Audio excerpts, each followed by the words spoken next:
Hi, my name is Sam. You can call me Samantha, and this is my channel where I talk about OCD, epilepsy, and basically share my journey of writing stories and stuff. And well, also I'm a metalhead. Yeah, and I like makeup and stuff. And today I want to talk about OCD and the types of OCD, because OCD is a spectrum and has many subtypes and types, and I'm gonna share my types and the types other people have, and some examples on how it can manifest and stuff. Primarily, I should start by saying what OCD is. So OCD as a clinical diagnosis is that you have one thing, intrusive thoughts, and another thing, rituals. These rituals can be in your head and they can be external. And a lot of times it can involve even other people. And the intrusive thoughts are these thoughts that you just can't get rid of. Every single person experiences at some point of their lives intrusive thoughts. But the thing is,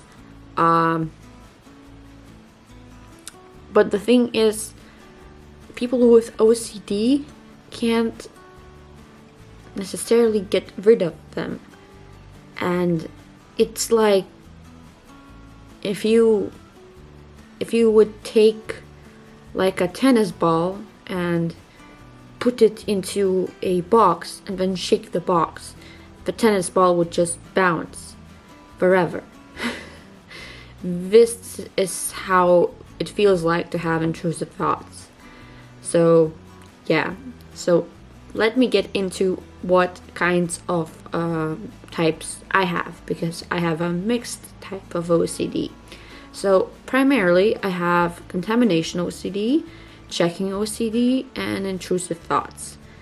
Yeah, that is quite a big it's like a lot, but also not a lot, because a lot of times it just goes comorbid, and it's just like contamination, checking if something isn't contaminated and stuff. So these are just like, these go together like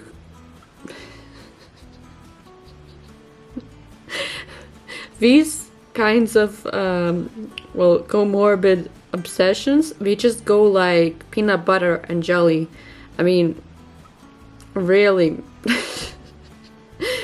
I'm laughing, but I'm laughing because I don't want to cry, because it's really disturbing and really hard to live with.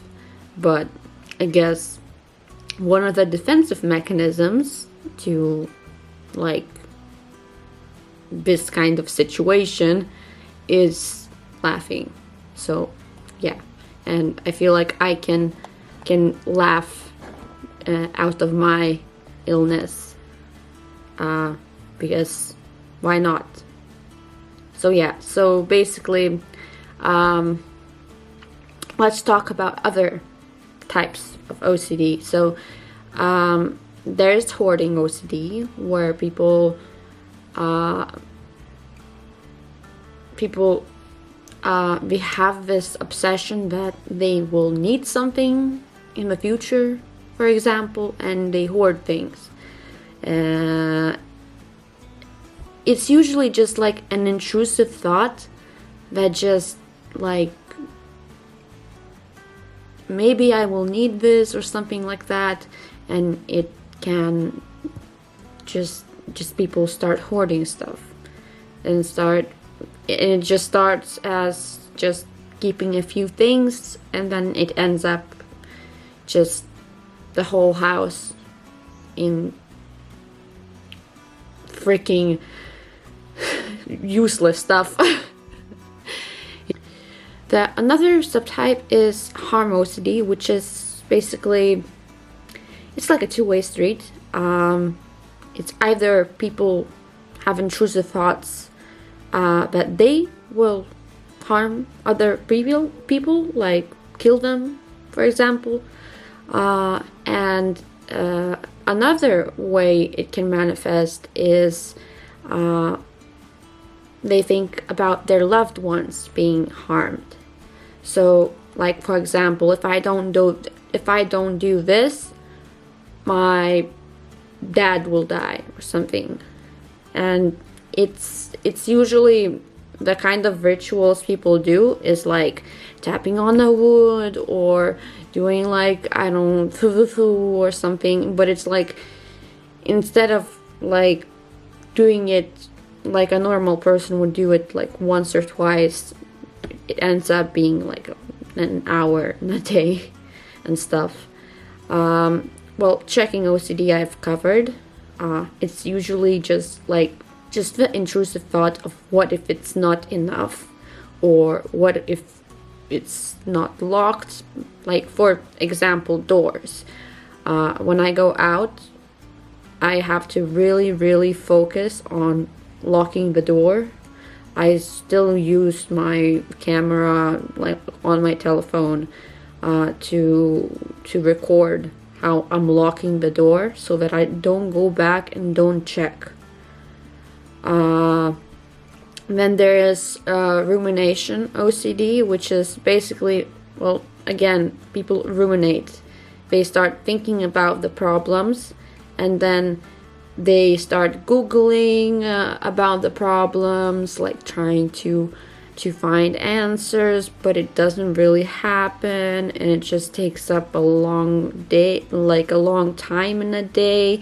And it's just, again, to be diagnosed with OCD, your rituals, mental or physical, have to be at least an hour in a day, and a lot of times it's more than an hour in a day. So yeah. Then there's symmetry OCD, which is a tricky one, and it really sounds weird. I personally don't have it, but I know that other people can have it. It could be like, maybe like if you want to, like, okay, if you get a handshake, then you need to do the handshake with another arm or something like that. Or if if like a thing isn't positioned perfectly, then something will bad happen or something like that. Honestly, this is that kind of OCD that I struggle to grasp, because I'm literally asymmetric. Like, I avoid symmetry. So yeah. Another thing is false memory OCD. So again, it's like you think, oh, this could have happened, and it just you start doubting yourself on what's real and what's not real, and it's just really, really hard. And there's religious OCD. Again, it's no offense. Like, there are people who pray, there are people who don't pray. Religious OCD is usually about doing it more than a typical person would do, or being afraid that they will go to hell or something, like going to church, like, instead of like once in a week, going every day or something, like praying and just lamenting and just all of that.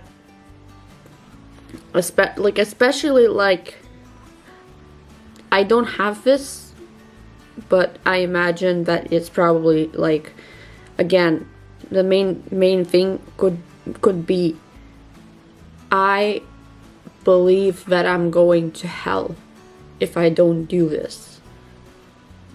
Yeah. Then there's the most tricky one. This is the kind of pure O we're talking about, and pure O is essentially like really hard to diagnose and really hard to actually notice, and especially because OCD is like, there aren't really known causes of it, and a lot of times it can start in childhood. A lot of times people believe that what they do and what they think is like normal. Like me doing things in threes is normal. And then when I got diagnosed, I understood, oh, that's kind of not really normal. Not everyone does things in threes or four, like threes or fives or nines or 13. Like other people don't do that. Like I count how many sips I drink, and other people don't. I mean, yeah. So it's a kind of thing like where when you grow up with a mental illness, you believe that it's the norm. And I mean, if you and the pure O, the least diagnosed disorder, the least diagnosed type of OCD,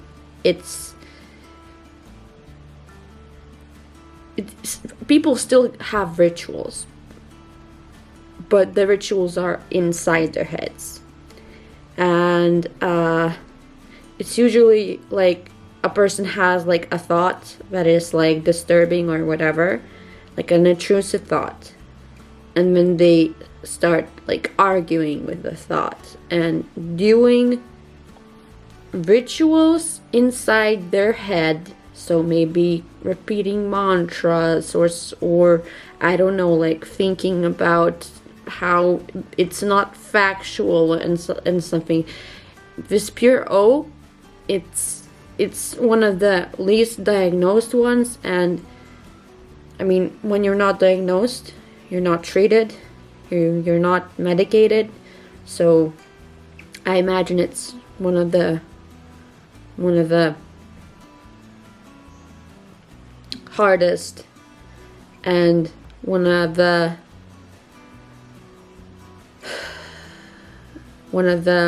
ones which are really, really bad. Yeah, and there is like a perfectionist OCD, where people continue doing actions multiple times till they get it perfect. So, for example, imagine you need to like write an essay, and you're fixated like on the essay, like needs to be written very well, and you're just rewriting and rewriting and rewriting and rewriting and rewriting and rewriting and rewriting till it's perfect, but there's no perfect. And the more you continue doing the ritual, the more it takes time, and the more it takes actual like the more you do it, the less sure you are. Like that's what I have experienced with checking. Like the more times I check, the less sure I am. So it's like this like cycle of doing the rituals, which kind of propels the rituals, and you do it to avoid anxiety. You do the ritual, and then the ritual creates anxiety, and it's just like a circle. and it never ends. Yeah, so I've talked about the subtypes and types and everything. Let's talk about what we can do with that. I personally, I was diagnosed during the pandemic because that's when my OCD became clinical. Like before that, it was like hit or miss. Like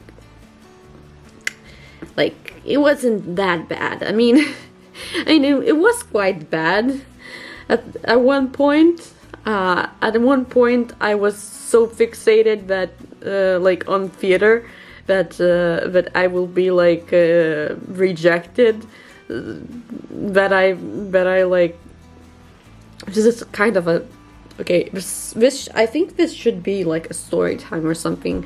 Like there was a part in the theater, high school.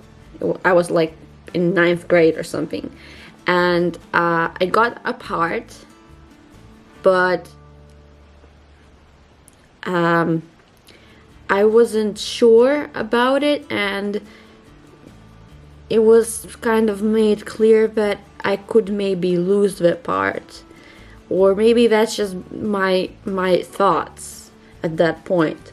So I started like obsessively learning the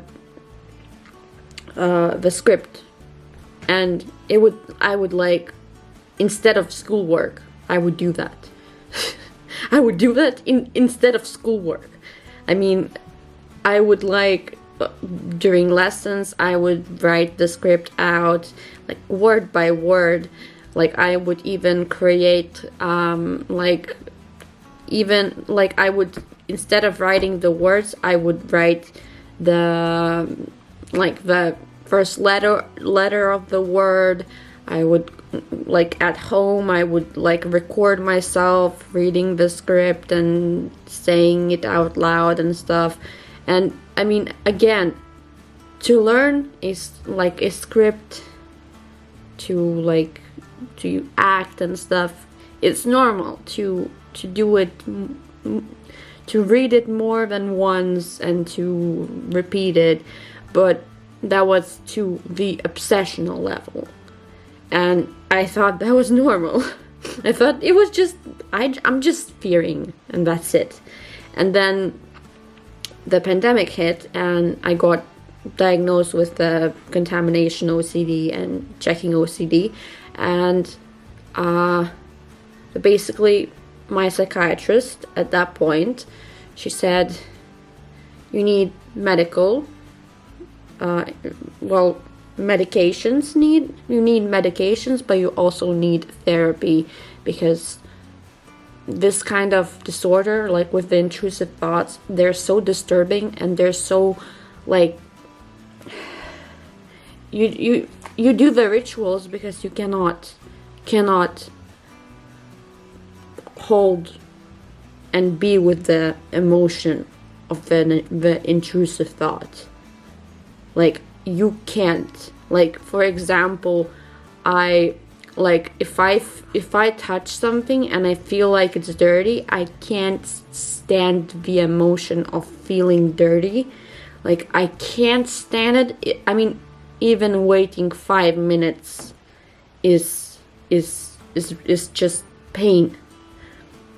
So medication, usually we give you antidepressants, but it's usually very high doses, as just my experience, because I know people with depression and anxiety and stuff, and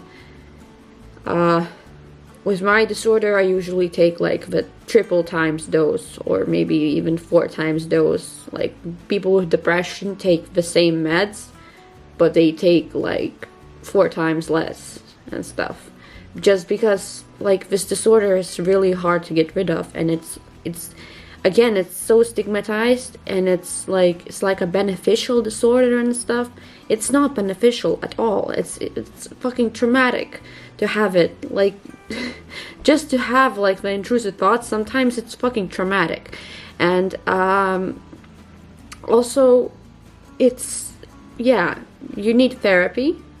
Best from what I've heard and from what I read online, like articles and stuff, and from what my doctor said, best thing for OCD is cognitive behavioral therapy, the CBT, and exposure response prevention therapy, ERP, I think. So it's basically you're doing exposure. So let's use me as an example. Like, I'm afraid to touch things other people touch. It's just my obsession in real life. So I touch that thing that everyone touches, like a doorknob, or I don't know, a table or something. And then I have to like wait for like 5 or 15 minutes. And gradually the time increases, and you have to be with the anxiety and stuff. And you need to learn how to deal with the anxiety. And honestly, it's really hard. It's really hard. This is the kind of therapy that really is it's painful. But living with OCD completely without therapy and unmedicated and everything is way worse. Because I have been in such dark places because OCD, like when my OCD gets bad, I get hit with a depressive episode too. And there were times where I seriously wanted to take my own life because the rituals were too much, and I just felt like I was a piece of trash and I was a burden to everyone and stuff. And there were times where I was actually considering ending my life, and that is a horrible thing to think about and to feel. And so in my experience, medication usually just prevents more obsessions and more intrusive thoughts. Currently I am taking like a cocktail of meds because I'm also epileptic, and I need to be very careful with some psychiatric drugs, because some psychiatric drugs can like trigger seizures. So basically I'm on fluoxetine, so Prozac. I'm quite a high dose. Then also I'm on a mood stabilizer, which is an anti-epileptic. Like it like prevents seizures and stabilizes mood, which is Lamictal. And I'm also on a very low dose, like the minimum dose of is it like neuroleptics or atypical antipsychotics. They basically just reduce mood, like they just reduce thoughts. So like with OCD, they reduce intrusive thoughts, and with the antidepressants, it's easier for me to say no to the ritual. So that's my experience. But again, it's just my experience. Everyone's experience is different because OCD is a spectrum. It's, for some people, it's way easier. For some people, it's way harder. And I'm in treatment now. I try to be as brave as I can be, but I try to not push myself too hard, because if you push yourself too hard, it can have effects, and you can relapse, which is bad. So yeah. In any way, I thank you for watching the video, if you watched it to the end. And I will wish you a very, very happy day and see you soon. Bye bye.